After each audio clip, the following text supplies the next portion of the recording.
Namaste, Jai Bharat. I think the biggest confusion, uncertainties, and misunderstandings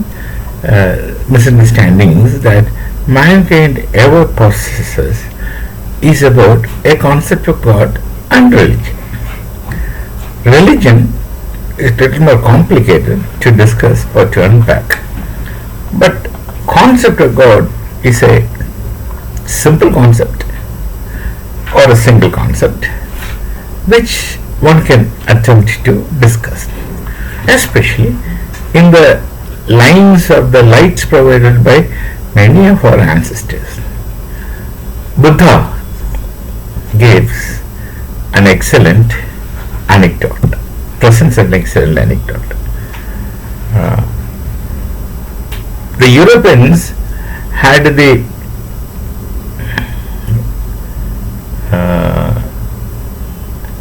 arrogance to call Buddhism, Jainism, etc. as no God religion. So they heterodox religions.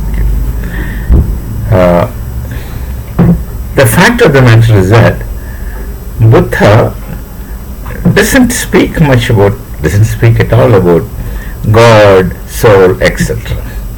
So, but many people used to ask him, Master, why didn't you say something about God? We just want to know. And of course, instead of answering, he goes in deep meditation. He just keeps quiet. The point is that he did not discuss the concept of God. Once, Bhikshu Ananda, who had been very close to Buddha for other personal reasons as well, finding Buddha alone, goes to him and asks, Master, why didn't you tell me something about God? Whenever anyone is asking about God, you go silent. Why so? Then Buddha just glanced around and found that there is no one there, only he and Ananda. Then he is asking this classical question to Ananda. He doesn't presume God being there or not there. That should be the position normally. Buddha is asking Ananda, if there is the God in your concept, is that God finite or infinite? Then of course Ananda must have thought, what question he is asking? God must be necessarily infinite. He says, God must be necessarily infinite. God is infinite. Okay. Buddha says, Ananda, what are you? Finite or infinite? Obviously, you are a mortal. Human is a mortal, born and will die. Naturally, I am finite. Then Buddha says, Ananda, how can a finite being, finite one, try to comprehend something which is infinite? Therefore, don't bother about concept of God too much. Just don't bother. You do your karma. You do your work. God will do his work. Now, yoga or yogis would say that their method of knowing is different, so they can say that very legitimately. They speak about trans-sensory perception. Yogaja is trans-sensory perception, where they can experience directly, not cognitive. So Buddha was talking about a common sense perception. You just can't know with your limitations of your mind, but then Yogaja is providing a method of enhancing the inherent natural capacity of mind from being finite to infinity. That's a different question altogether.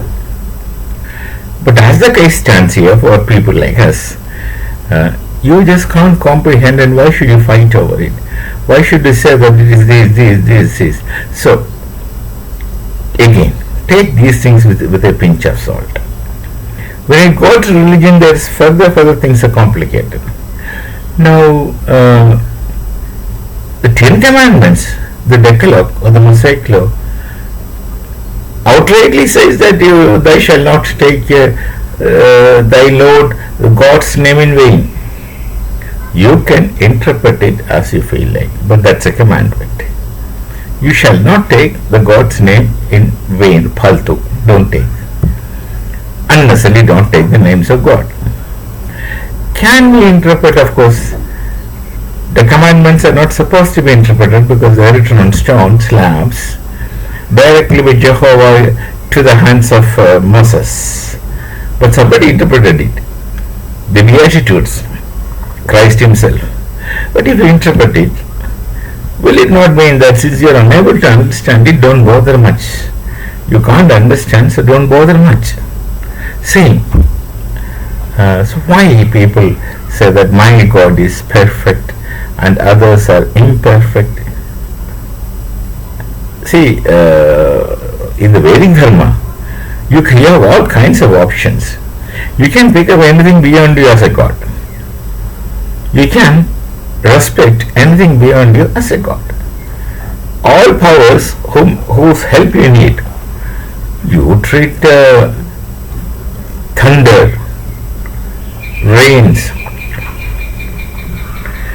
You treat the air, the wind, the starry sky, the earth. You can afford to treat them all as gods. Of course, God in the sense Devta, not God in capital G. So there is a method of addressing deities in Vedic Dharma with small g, not with capital G. Some people strictly maintain that when you write these things in English, some people strictly maintain the distinction between capital G, small g, etc. So, don't quarrel over gods. Don't quarrel over religions. When a religion tells you that this is the true God and other gods are untrue, that steps into fanaticism. That creates fanatics. The fact of the matter is that we don't know. You can claim that you can simply claim that God does this, God does that, God will do this, God will do that. What are you doing then? If you totally depend on a God to do things, then what is your role? What is your role? You keep praising God? No need. If there is a God, He will want you to live righteously in any religion. But then the theologies in religion, actually, there's a lot of philosophical connotations in theologies when it comes to Christianity, because the medieval thinkers, there are only three people whose name comes to your mind: Augustine, Anselm, and Aquinas. They have extensively used Aristotelian philosophy in particular to richen the theological statement, Thamma Theologica, those books. They used the methods, the philosophies of the Greek thinkers, their predecessors actually, Aristotle in particular, to enrich their theological understanding of what the period was. That it's a period of theology, which of course God called as dark period subsequently by historians, now not as Europeans themselves. So subsequently they came to be called as philosophers of medieval period, but they're strictly not philosophers, they're padris who were beatified into sainthood subsequently later, and then they're theologians but who used Aristotelian philosophy to strengthen their positions. So when you say that this is the only true God and other gods are spurious or false, then you're doing a mistake. Because you don't understand this also, you don't understand that also. It's only a matter of your faith, your conditioning, your state settings, as Ludwig Wittgenstein would say, your background, your state settings, and you just go by that, and that's what is called as blindly accepting, blind beliefs. I'm not prescribing rationalism into your faith system, because these two belong to two different levels, but there must be some kind of compromise for coexistence. We will discuss this much, how God is to be understood. We can discuss through Shanti Mantra. Maybe I'll do it after some time, in some some other video. Till then, till we meet again, Namaste, Jai Bharat, Jai Shri Ram.